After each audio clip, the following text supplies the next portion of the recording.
Saudara-saudaraku muslimin dan muslimat yang dirahmati Allah, di balik gemerlapnya malam yang panjang, Nabi Sulaiman berdiri tegak dengan hati yang dipenuhi tekad.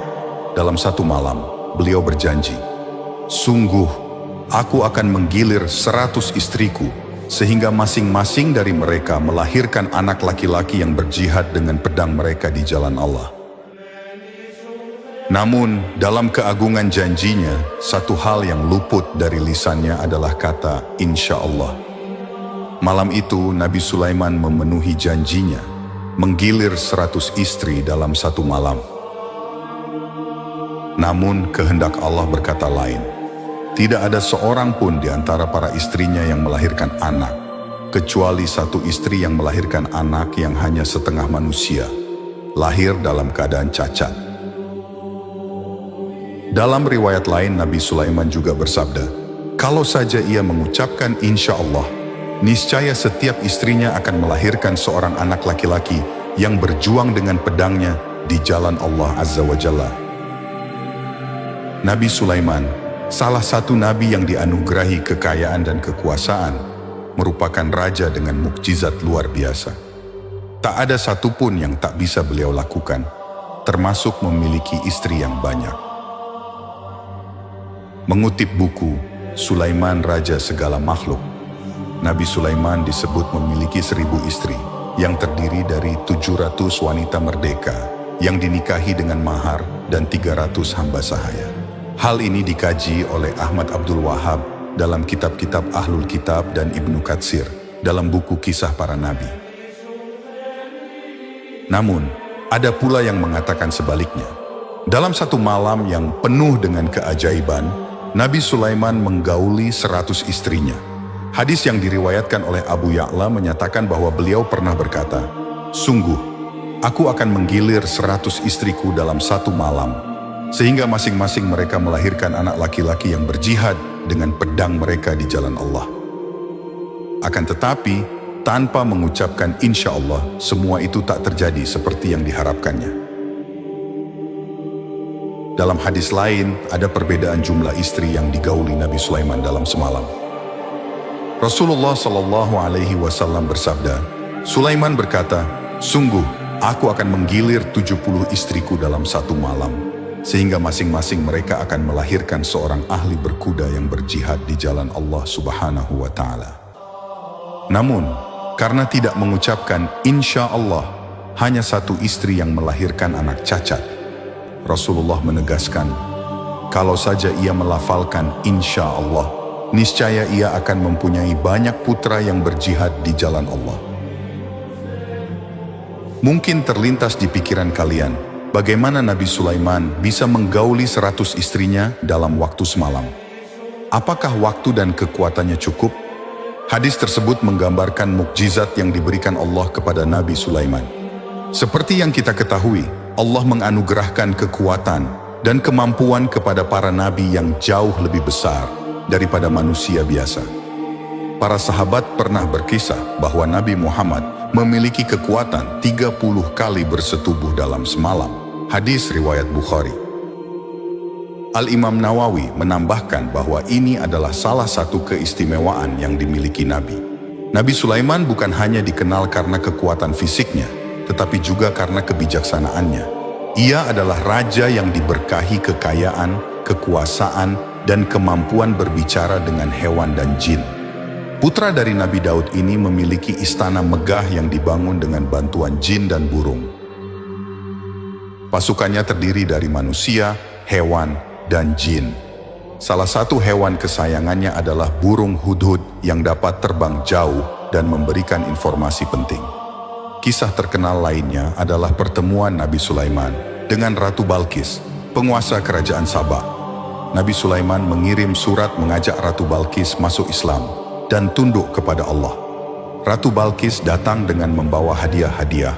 Namun Nabi Sulaiman menolak dan menunjukkan keajaiban-keajaiban yang diberikan Allah kepadanya. Salah satu keajaiban tersebut adalah mengangkut singgasana Ratu Balqis dari tempat asalnya ke istana Nabi Sulaiman dalam sekejap mata. Ratu Balqis akhirnya menyatakan keimanannya dan ketaatannya kepada Allah dan Nabi Sulaiman.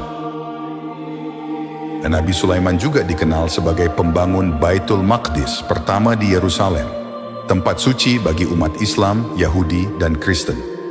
Bait suci ini dibangun dengan bantuan jin dan manusia sebagai tempat ibadah kepada Allah.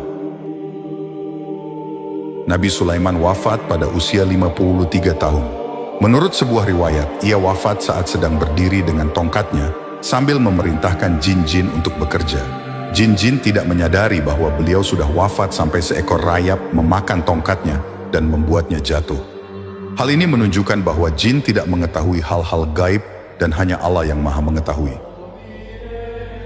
Takluknya Ratu Balkis di tangan Nabi Sulaiman tentu tidak lepas dari bantuan Allah melalui doa-doanya. Nabi Sulaiman mampu meyakinkan Ratu Balkis dan rakyat Saba untuk masuk Islam.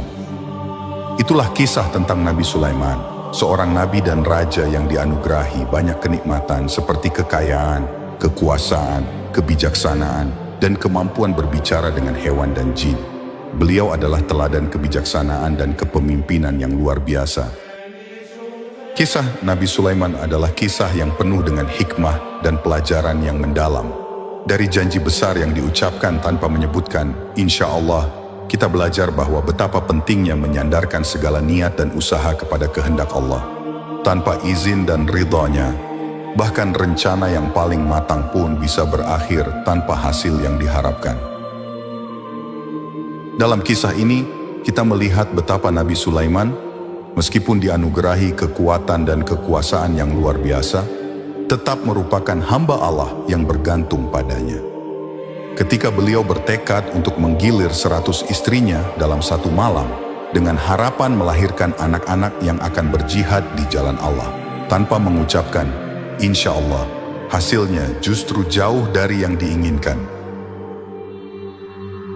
Satu-satunya anak yang lahir adalah setengah manusia dalam keadaan cacat. Ini adalah pengingat bagi kita semua, bahwa dalam kehidupan ini, kita harus selalu mengingat kekuasaan dan kehendak Allah. Kehebatan dan kekuatan manusia tidak ada artinya tanpa izin darinya. Seperti yang diajarkan oleh Rasulullah, menyertakan insya Allah dalam setiap rencana bukan hanya sekedar ungkapan, tetapi merupakan pengakuan bahwa Allah lah yang menentukan segalanya.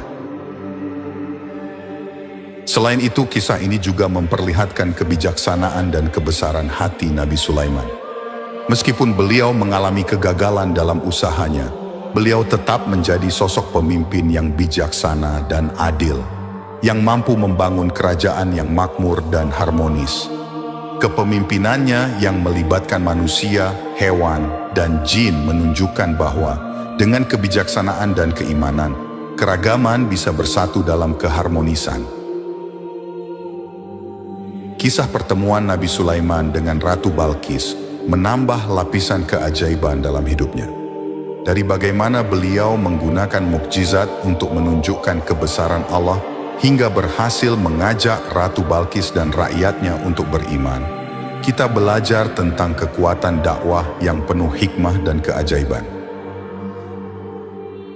Ketika akhirnya Nabi Sulaiman wafat dalam keadaan berdiri dengan tongkatnya, tanpa disadari oleh jin yang bekerja di bawah perintahnya, kita mendapatkan pelajaran penting tentang ketidakmampuan makhluk untuk mengetahui hal-hal gaib. Hanya Allah yang Maha mengetahui segala sesuatu. Kisah ini bukan hanya sebuah cerita tentang mukjizat dan keajaiban, tetapi juga tentang kepatuhan, ketergantungan pada Allah, dan kebijaksanaan dalam kepemimpinan. Nabi Sulaiman adalah contoh sempurna tentang bagaimana seorang pemimpin harus bertindak dengan keimanan dan keteguhan hati, serta selalu menyandarkan segala sesuatu kepada kehendak Allah. Saudara-saudaraku yang dirahmati Allah, marilah kita ambil pelajaran dari kisah ini dan terapkan dalam kehidupan sehari-hari. Selalu sertakan Allah dalam setiap rencana kita. Ucapkan insya Allah sebagai tanda keikhlasan dan penyerahan diri kita kepadanya.